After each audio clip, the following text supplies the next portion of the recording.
Hello guys, అందరూ ఎలా ఉన్నారు? నేనైతే చాలా బాగున్నాను. మీరు కూడా బాగుండాలని అయితే నేనైతే కోరుకుంటాను.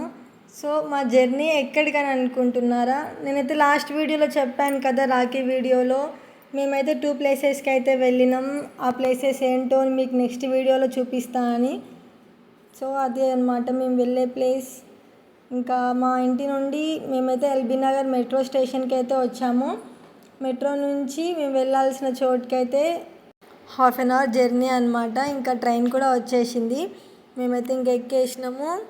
ఇదే అనమాట మేము వచ్చే ప్లేస్. ఏంటి అంటే బల్కంపేట ఎల్లమ్మ తల్లి దగ్గరికి రావాలని అయితే నేను మొక్కుకున్నాను. ఇంకా మా తమ్ముడిని మా పిల్లలతో నేనైతే వచ్చానన్నమాట టెంపుల్కి. చూడండి వెళ్తున్నారు వాళ్ళు ముందైతే. నేను ఎప్పటి నుంచో అనుకున్నాను రావాలి, దర్శనం చేసుకోవాలి అని. ప్రతి ఇయర్ అయితే దర్శనం చేసుకుంటున్నాను. ఒక 2-3 ఇయర్స్ నుంచి నేను. ఇంకా ఇయర్ కూడా ఎలాగో అలాగ వెళ్ళాలని అయితే అనుకున్నా. నేనైతే డిసైడ్ అయ్యాను అనమాట. ఇంకా రాఖీ వస్తుంది కదా, 2 డేస్ ముందు వెళ్దాము. ఫ్రైడే వెళ్ళినాం అనుకో, సాటర్డే అక్కడ ఉండొచ్చు, సండే రోజు రాఖీ అయిపోతుంది అని అనుకున్నాను. ఇంకా దర్శనానికి అయితే వెళ్తున్నాము మేము. చాలా పబ్లిక్ అయితే ఉన్నారు, కాకపోతే దర్శనం అయితే వెంటనే చేసేస్తున్నారు. అమ్మవారు ఇదే అనమాట దర్శనం. ఇంకా దూరం నుంచే చూడనిస్తారు, మరి దగ్గరికి కూడా అయితే వెళ్ళనీయలేదండి. కింద బాయిలో ఉంటుంది ఆ అమ్మవారు. అంటే ఫొటోస్ తీసేది అలో లేదనమాట. సో అందుకని నేను దూరం నుంచి అయితే తీసిన, అందుకనే మీకైతే క్లారిటీ లేదు. చూడండి, అమ్మవారి దర్శనం క్లియర్గా ఉండాలంటే నేనైతే కొన్ని ఫొటోస్ అనేది అయితే మీకు పక్కన అటాచ్ చేసిన, అవి చూడండి. చాలా సత్యం గల తల్లి అనమాట అండి. అసలు హైదరాబాద్లో చాలా ఫేమస్ బల్కంపేట అంటేనే. చాలా పబ్లిక్ వస్తూ ఉంటారు. ఇంకా మేము వెళ్ళింది శుక్రవారం కాబట్టి ఆ రోజు వరలక్ష్మి వ్రతం. ఇంకా శుక్రవారం వరలక్ష్మి వ్రతం వచ్చింది. అక్కడ కూడా పబ్లిక్ చాలామంది ఉన్నారు. మాకైతే కొన్ని వాయనాలు కూడా ఇచ్చిర్రు. ఒక 2-3 మెంబర్స్ అయితే ఇచ్చిర్రు వాయనం కూడా. దర్శనం చేసుకొని బయటికి వస్తుంటే పిలిచి మరీ ఇచ్చిర్రు. ఫొటోస్ ఇవే అనమాట, దేవత ఫొటోస్. వీడియోలో అంత క్యాప్చర్ కాలేదు అమ్మవారు, అందుకని నేనైతే బయట ఫొటోస్ తీసి ఇందులో పెట్టాను, మీకు కొంచెం క్లియర్గా ఉండాలి అమ్మవారు అని చెప్పి. ఇది దర్శనం అయిపోయాక మేము బయటకు వచ్చేసినాం. ఇంకా అన్నదానంకి కూడా అక్కడ లైన్ ఉందన్నమాట. మేమైతే ఫస్ట్ ఇంకా దర్శనం చేసుకొని మొత్తం గుడి చుట్టూ తిరిగి లంచ్కి వెళ్ళాలని అయితే అనుకున్నాము. మేము వెళ్ళేసరికి 2 అయింది అప్పటికి. ఇంకా 2 o'clock అయినా పబ్లిక్ అయితే చాలామంది రండి. అసలు వరలక్ష్మి వ్రతం కదా, నేనైతే ఎవరు ఉండరు అనుకున్నా, ఎందుకంటే ఎవరింట్లో పూజలు వాళ్ళు బిజీగా ఉంటారు, ఉండరేమో అని అనుకున్నాను. కానీ ఇంత జనం ఉంటారని అస్సలు అనుకోలేదు. అమ్మవారి గుడి వెనకంగా ఇట్లా చిన్న చిన్న గుళ్ళు ఉండి అందులో ప్రతి ఒక్క దేవత ఉంది. ఒక్కొక్క దేవతను దర్శనం చేసుకొని అయితే మేమైతే బయటకు వచ్చేసినాం. ఇంకా పేర్లు అయితే నాకైతే అంత గుర్తు లేదండి, ఏమనుకోకండి. ఇక్కడే అన్నమాట ఏమంటారు, బోనం చేసి తీసుకొచ్చి ఇక్కడ బోనం సమర్పిస్తారు అమ్మవారికి. ఎవరైనా సరే బోనం చేసిన వాళ్ళు అక్కడే పెట్టేస్తారు. కాకపోతే ఇక్కడ మేకలను కోళ్ళని కూడా కోస్తారండి. అసలు బల్కంపేట అంటే బాపనెల్లమ్మ అని అంటారు, కానీ బోనం అయితే లోపల సమర్పించి బయట మేకలని కోళ్ళని అయితే కోసేస్తారనమాట. కాకపోతే లోపలికి రానివ్వరు, కానీ బయట చేసుకోవచ్చు. ఇంకా గుడి వెనకంగా అయితే ఫంక్షన్ హాల్స్ కూడా ఉంటాయి. అంటే మనం అకేషన్స్ చేసుకోవడానికి చిన్న చిన్న రూమ్స్ ఇట్లా ఉంటాయి అన్నమాట. అక్కడనే వండుకొని తినొచ్చు. ఇప్పుడు నేను చెప్పిన కదా, మేకలను కోస్తారు, కోళ్ళని కోస్తారు అని చెప్పి చుట్టాలందరూ వచ్చిన వాళ్ళు అక్కడ కోసుకొని తింటారు. నేను చెప్పిన కదా, నాకు ఒక 2-3 అయితే వాయనం ఇచ్చిర్రని. ఒక పాప పిలిచిందనమాట, అక్క పసుపు బొట్టు తీసుకోవా, ఈరోజు శ్రావణ శుక్రవారం కదా అని చెప్తే సరే అని నేనైతే తీసుకున్నానండి. చాలా హ్యాపీగా అనిపించింది అట్లా తీసుకోవడము. మా ఓనర్ ఆంటీ అయితే పూజ చేసుకుంటున్నాము ఉండు అని చెప్పింది. కాకపోతే నేను మళ్ళీ రాఖీకి మిస్ అయిపోతానేమో ఆ రోజు వెళ్ళకుంటే అని అయితే నేను అనుకొని వెళ్ళిన.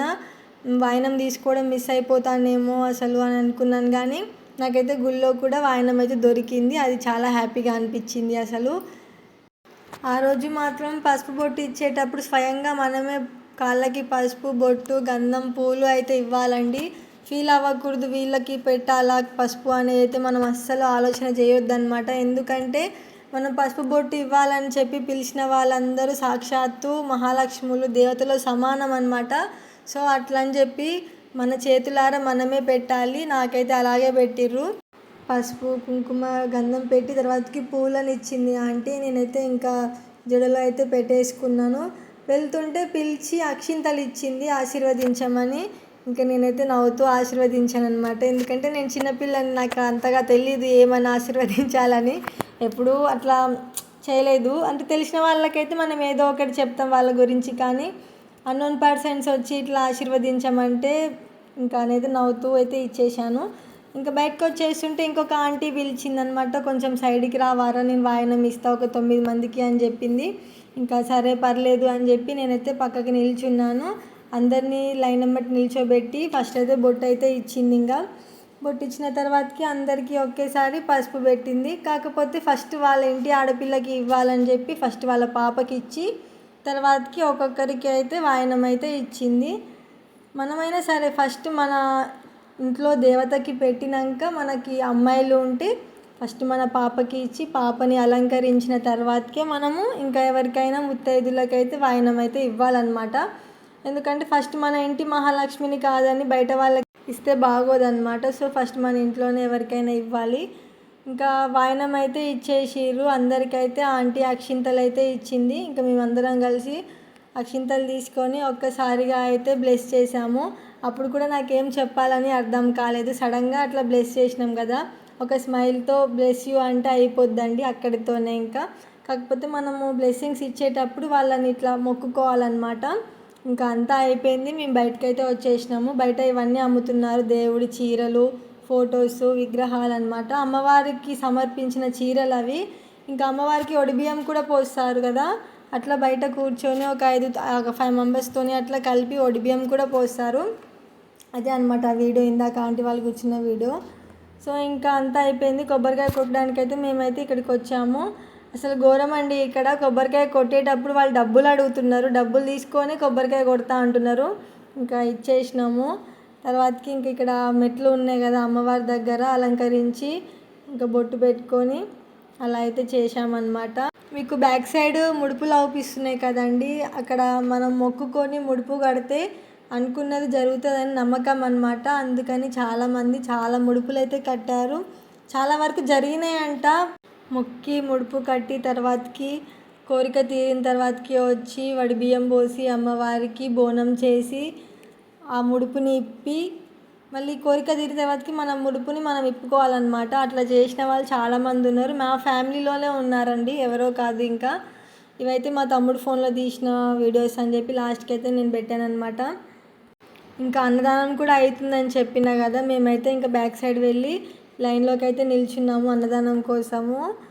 నేను ఇన్నిసార్లు వచ్చినా కానండి ఎప్పుడు నాకు అన్నదానం అయితే దొరకలేదు. ఈసారి అయితే మాకు అవకాశం వచ్చిందనమాట. చాలా వెరైటీస్ ఆఫ్ ఐటమ్స్ అయితే చేసిరండి. మా పిల్లలకి కూడా నచ్చింది. కాకపోతే వాళ్ళకి తినడం రావట్లేదు, అక్కడ నిల్చొని కూర్చొని తినే అలవాటు కదా వాళ్ళకి. ఇంకా నేనైతే తినిపించాను, నా తర్వాతకి మా తమ్ముడు కూడా తినిపించిండు ఇంకా వాళ్ళకి.